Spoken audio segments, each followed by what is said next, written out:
Port 10, steer 205. Port 10, steer 205. Very good. You're a bit more positive on that microphone, otherwise you'll never get people to obey your orders. It doesn't need a loud voice, but you sounded very hesitant to say you didn't know what you're doing. But you don't yet, do you? I've done my first term at Dartmouth, and then we're now into the first third of our second term, which is on board HMS Fearless.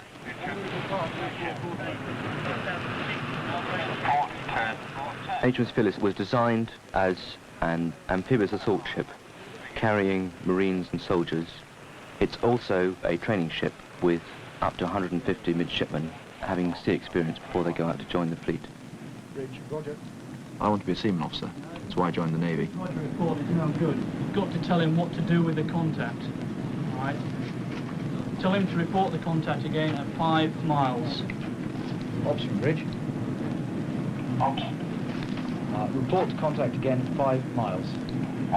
If you don't tell the option what to do, they'll keep the plot on the table, but they won't actually report to him. If you tell them to report to him again at 5 miles, they'll come up, give you course, speed, and CPA. You learn everything in Dartmouth in lecture rooms, but then when you come on board the ship, you can actually see it and feel it, and it's around you, and you take part in it. You are actually doing it yourself.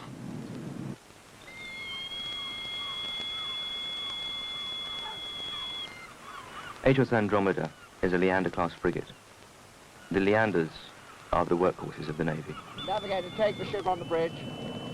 I joined the Navy 12 years ago, and I've spent 8 of those years at sea. Steer 083. And that is what you've got to do if you want to achieve the goal of every seaman officer, which is to command your own ship. There's no substitute for experience, and you won't get that unless you're at sea. I remember the first time that I had to take a ship out.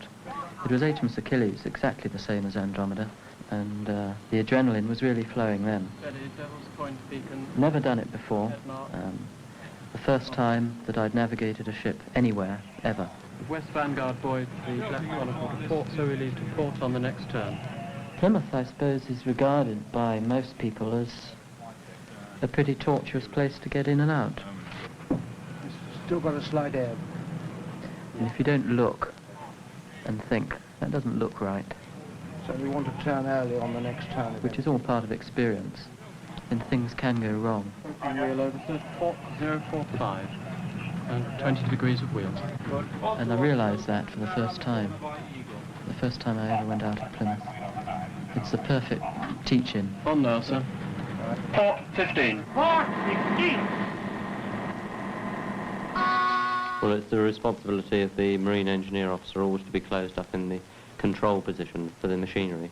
Well, the marine engineer officer is obviously responsible for the whole of the marine engineering department, which, as well as the propulsion equipment, also involves responsibility for the condition of the hull, virtually the material state of the ship, and he's responsible for the damage control.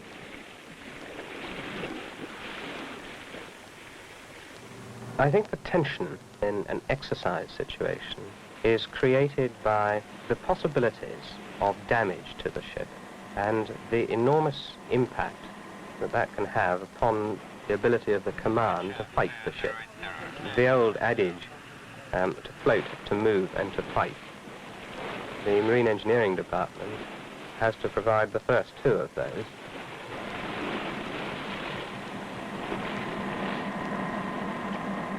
The idea of Fearless is to consolidate the knowledge you learned at Dartmouth, to put it to a practical use. Tell the captain about this contact exactly as you would as officer the watch. So we're not really learning anything new, we're just doing it sort of in real-life situation. Captain, sir? Skunk 31, bearing 188, distance now 5 miles. CPA is close to the ship. I've instructed the ops room to watch. CPA is going to be close to the ship. How far? I'll check that. All right, let me know, will you? One of the main Dartmouth philosophies is to give all the midshipmen a training which is as broad in aspect without being too deep. What is the CPA of Skunk 31?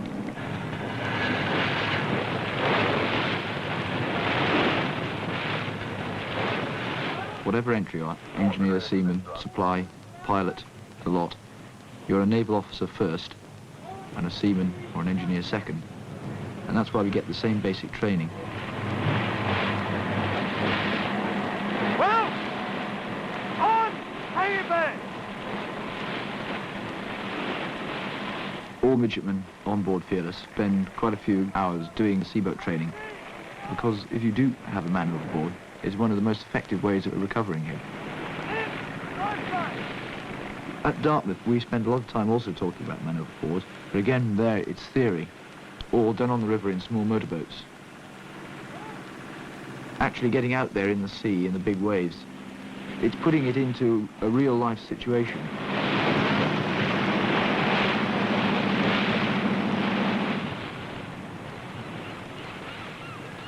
HMS Dreadnought is a nuclear-powered submarine.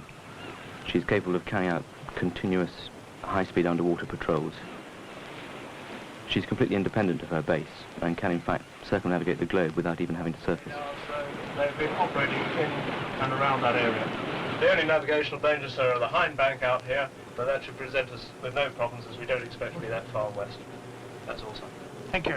Somebody got any questions? Yes, what depth are we going to be transiting at? We'll be transiting at 400 feet to be below the land.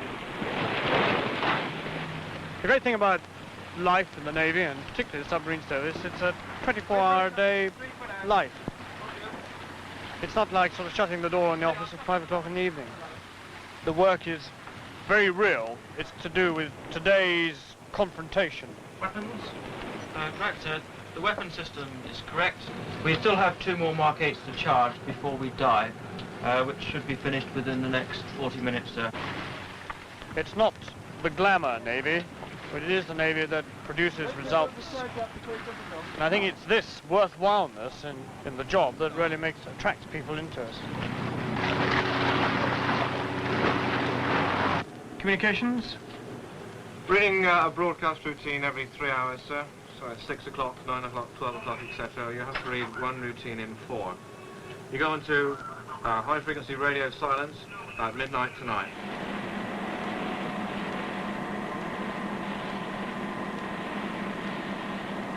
Quite often, if a ship has a military-type task to perform, she can embark a detachment of Royal Marines who can act as a landing party. Mission.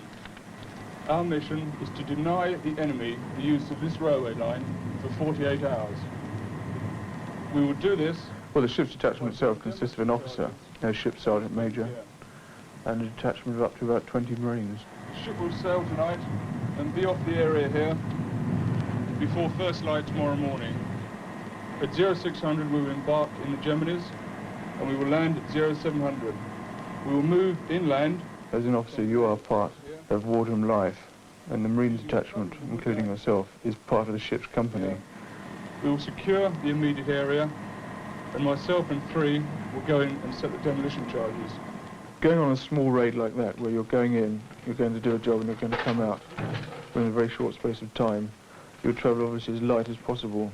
Wherever you go, you always carry enough kit to survive for 24 hours. This is 3-3 Foxtrot radio check, over. On top of that, you carry the equipment that you're going to need, which will be your own personal weapon, enough ammunition, and also, of course, the explosives or any other specialist equipment that you needed for your task.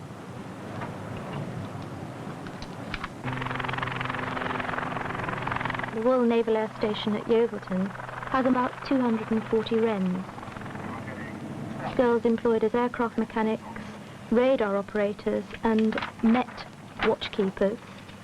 Can I have the ship watchkeepers, please? And also various other wrens in support of the establishment itself. There were 2 basic reasons why I joined the wrens. The first of these was the actual job itself. I was fortunate enough to be able to obtain a post in meteorology, and secondly, to be able to obtain responsibility at a relatively early age.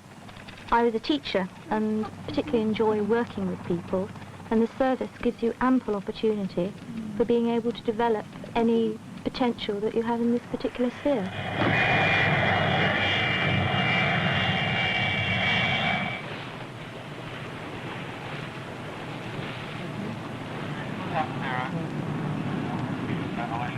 No, 2 miles. Carrying on with straight. The operations room is where the ship is fought from now. It's the nerve centre. In the old days, the captain would fight his ship from the bridge. No longer does. He does it in the operations room, because it's there that all your sensors are displayed, your information coming from your sonar, 050. visual lookouts, How are we for our screen position, officer? ship's radars, aircraft. It's all collated in the operations room, and trying to present to the captain a nice, clear, concise picture of what's going on around him in the deep field. The weapons electrical officer is standing in the ops room as close to the captain as he can get, given the fact that there are about 15 other people who also need to be close to the captain, particularly the principal warfare officers who have to oversee the whole operation. With so many people packed in the operations room, the temperature rises. The noise level gets higher and higher as people get more excited. Everything comes at you really thick and fast. Investigate 270, watch range 3000. You're quite happy? The weapons electrical officer is very aware that all the equipment which he's responsible for has got to be working. It's quite frightening, really, when you think of the huge amount of equipment in the ship, each bit of which is critical or could be critical.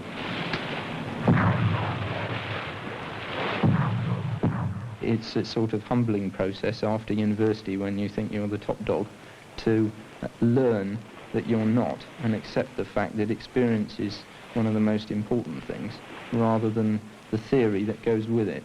And the secret is a blend of experience and knowledge about the environment in which you're working. Now that should be on. There we are. That's 200 feet. 200 feet. Also another tower further down. The instructors will drill into the young midshipmen the word basic. Although you might find it difficult at times, it's really the simplified version of what you would have to do as a specialist in that task. From navigation through to seamanship, through to the academic subjects.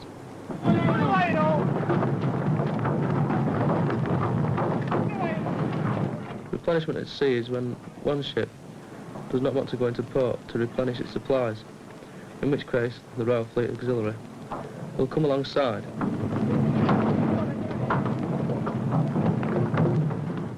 It's a never-ending process of swinging a weight from one ship to another. You can imagine the problems involved if a line parted. The whip-back effects could quite easily kill somebody. A lot of it you don't like, do you? But life's not a bed of roses anyway.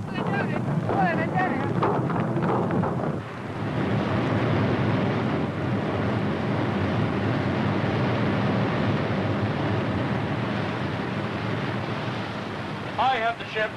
Clear the bridge for diving. Come down below. Shut the upper lid. I don't really believe that you have to be a particularly special guy. I mean, if you're intelligent and you don't mind working hard and you've got a good sense of humour and enjoy comradeship, Diving now. don't mind living in a caravan for 20 odd years, then you'll make it. You are safe for 1.3 miles on this track. One of the rewards is the fact that you're able to be the captain of your own submarine at a comparatively early age. Lower the wireless mast. Lower the wireless mast. Wireless going down. And this is an immense step. At 08:15, the Met officer starts on the briefing round. Good morning, gentlemen. The midnight picture. Anticyclone flying from northeast England across to southwest Ireland. The forecaster goes in turn to each of the squadrons to brief them on what the weather situation is going to be like for the local area and for the exercise area, which is 100 nautical mile radius from Yeovilton. In southern coastal areas this afternoon. Basic situation, anticyclone across the northern part of the country. As long as one performs one's job satisfactorily, whether it be meteorology, secretarial work or whatever, and also the various responsibilities required of an officer, then the men will hold you in equal esteem. To the east, about FA1, there are still patches of low stratus. They're based at about 800 feet. But these should be They'll burning burn off as you're getting there anyway, so no problem really with regard to that. And there are perhaps two important aspects concerning a ship's helicopter pilot in transiting back to his parent ship: the cloud and the visibility. His visibility at his destination will determine whether or not he will be able to land on the deck. Well, the Lynx is a new concept in shipborne helicopters, in that it has a pilot and an observer. It has a much greater range capability and a much greater payload than any small shipborne helicopter has ever had before. It has a top speed in excess of 140 knots, and it can carry the ship's weapons performance over the horizon to the tune of 50, 100 miles or so away from the parent ship, which is a long way in excess of anything that the Navy has had before. The Lynx has three main operational roles. Firstly, anti-submarine, in that it can carry homing torpedoes. Secondly, it can carry homing missiles, and this is a new and very crucial role for a small shipborne helicopter. And thirdly, it has a very long endurance and can carry out radar, visual and electronic surveillance ahead of and above the fleet.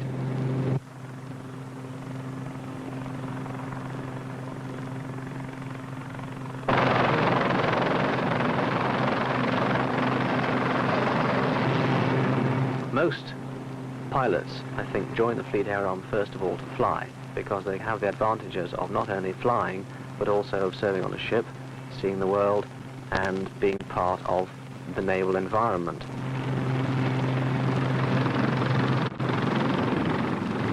But they very soon realize that, in fact, rather than being a pilot first and a naval officer second, it's the other way around, and they're very much a naval officer who happens to fly.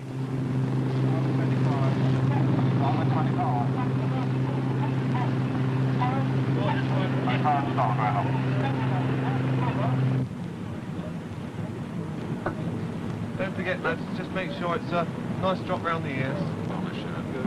Yeah. Try and get it on the island as well. Try and get it on the islands as well. Yeah.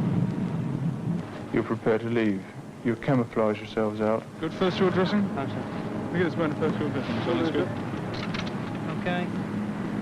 Right. Make sure all the weapons are working properly. Issue the ammunition. Right, Six, what frequency are you on? And once this is done, you yourself then know that each man can carry out his tasks as you've told him to, without having to worry at any time. Okay. You know, because you've supervised and inspected everybody in the preparation of equipment before they leave the ship. Magazine's full? Yeah. Right, make sure everything's all right. Gun working all right? Yes, sir. When was the last fired? About a week ago. Good. On board Fearless, we're given an opportunity to sample every single department on board a ship and see the jobs that just about everybody does.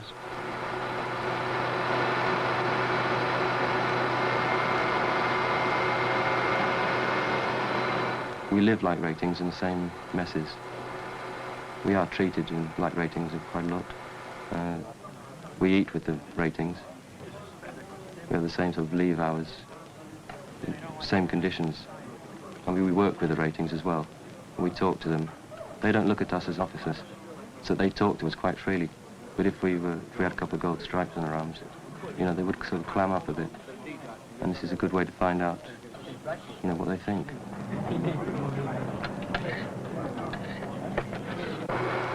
I mean, cleaning the bilges, nothing fascinating about that, but you've got to do it so you know what the men under you are doing. So that when you're an officer, you know, if you say to a rating, go and clean the bilges, you know what he's going to go through. Now, when we plot the actual fix on the chart, we take the same order for fixing purposes as the order in which we took the bearings. Okay, so if we start off with the 2 to B tower, 105. Foreign ports to me are very intriguing, but I haven't been abroad a lot. That's right, Mr. Westwood. Circle around, correct time. And the next job now is to go outside and take another fix. Right. But it's interesting to see the way other people live. What they are doing now is a hacking process. It means that we are separating the wine from the sediments. It's done every 90 days, and that crop is a 1975 Aubryon, which will be bottled in 1979. It's nice to be able to do it in a reasonably relaxed manner. You're not on a hurried car chase through France, the old Grand Tour. You actually come into a port, and we're here for a week, and you can get out most nights, except when you're on duty, and you can explore the place you want, the way you want to explore it. And we're helped a lot too by being in the Navy. Things are arranged for us, or people are a lot more receptive to us in the port that we go to, because we're there in some semi-official capacity. The object of this type of operation is to get in, to do the job that you're given, and to get out as quickly as possible. The main type of assault that a commando unit would do, in fact, would be by helicopter and or landing craft. The type of landing by the small craft would not be a complete commando assault. It would be done by more small raiding parties. The demolitions team would only consist of possibly 2 or 3 people who would be trained in the use of explosives, so they could lay the charges as quickly and efficiently as possible in the area where the most effect from the explosives would be made.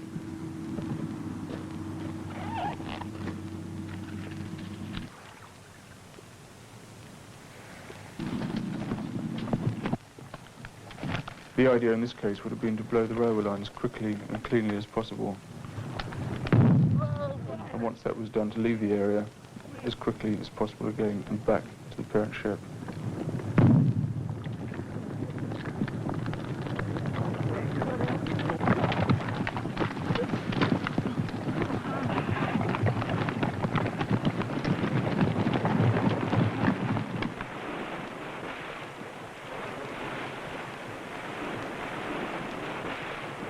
You've got to be well trained, and this is one of the reasons why we do all this all the time, is to make sure that people do know their jobs, they are well trained, so that they can keep up with the amount and speed that the information is coming into the ship.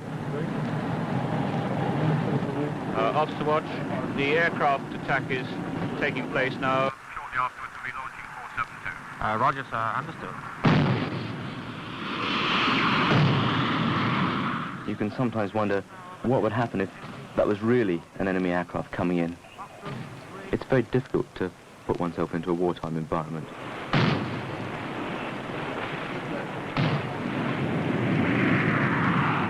It's quite easy to simulate the wartime conditions. Overflown by Buccaneers, Roger. Thank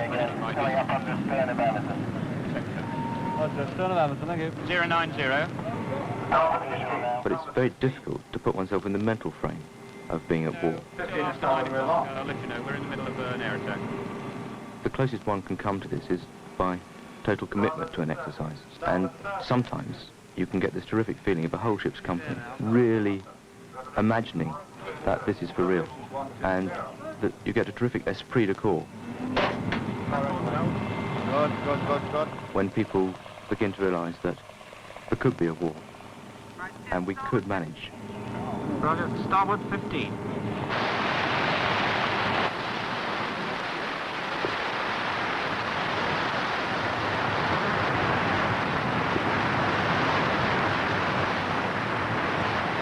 As you probably know, the British government is particularly sensitive to what goes on in the eastern part of the Atlantic, and we've been tasked with finding out exactly what these ships are doing.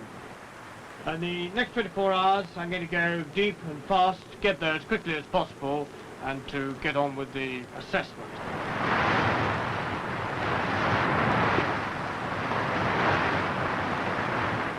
We spend more time thinking about what we're going to do if the balloon goes up.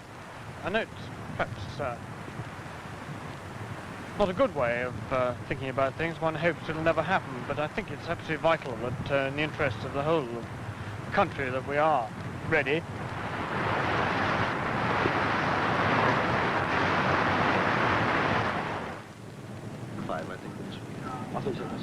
The Navy requires a particular attitude of mind, and if you've got it, you'll make it a success. You'll like the Navy, and it will like you. I think it is safer to proceed Yes, I think you're right. But it's getting a bit marginal, isn't it? Yes, sir. One would consider. Consider altering course. Course to starboard, right. Good. Because she's on a circumference. But there's a very good reason why we don't want to unless we have to on this occasion. What's that, do you know? We're on a high-speed track, so we don't want to deviate course. We don't. That's right. The turn will slow us down. That's great. Good, that's fine. Well, in fact, in this visibility and with the full operations room crew closed up, I'm sure that's perfectly safe. We'll hold our course for the moment. Good. I'd had my sights on a gold stripe on my arm for a long time, but when I got it and went to see out into the real Navy with it, out of the training Navy sort of thing, I very quickly learned that it's not a divine right to tell anyone anything.